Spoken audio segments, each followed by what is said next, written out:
question is, we've seen the fans go crazy over quarterbacks with short stints. We saw it with Garoppolo in 2017, 5 games. We've now seen it with Purdy in essentially 2 games. My question to you, Grant, for a guy that's covered the team, both teams throughout this period, which quarterback has made fans go crazier? Which hype was bigger, the Garoppolo hype in those 5 games or the Purdy hype in these 2 games, in your opinion? The Jimmy hype. The Jimmy hype was out of control.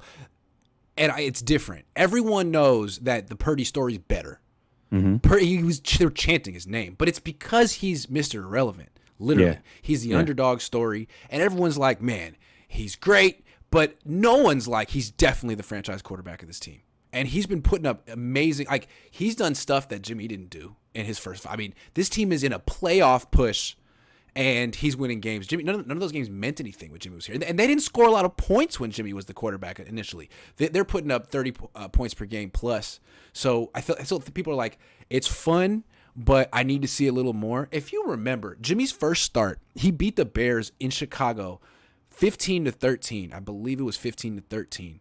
They scored 4 field goals, no touchdowns. After the game, people were like, boom, franchise quarterback. We got him. We got him, folks. Make him whatever 5-year contract, 6-year contract. That's what it was.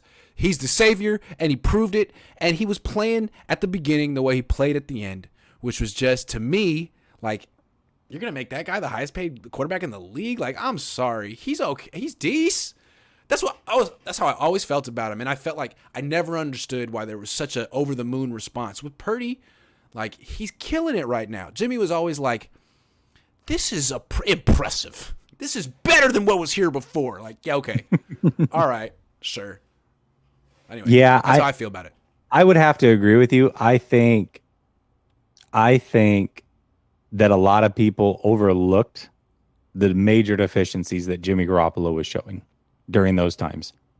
And it was all for excitement and fandom and hoping that you had found the one after having all these losing seasons, to where Purdy is coming into a team that was already winning, a quarterback, also Jimmy G, that was actually playing pretty good football, and he's playing actual good football. You don't have to make excuses for Purdy and be like, well, the only reason he only threw for 1 touchdown and 3 picks is because of this. You don't have to do any of that because he's just playing good ball. The only reason they only scored 35 points last week. Yeah. Well, like, they scored 28 points in the first half. Like, God, yeah. How do you explain that? Yeah. Yeah. So I agree with you. I think it's funny, though, because they are very similar. And what made me think of this is you had posted a video from that time on your Twitter of after that first Jimmy game. And I was instead of listening to you, I was just reading the comments, and it was funny to remember what people thought during that time and how excited they were. I'm like, oh gosh, this is happening again right now. Let's talk about it. I'm just curious as to which one was bigger in the moment. And I agree with you. I think it was Jimmy.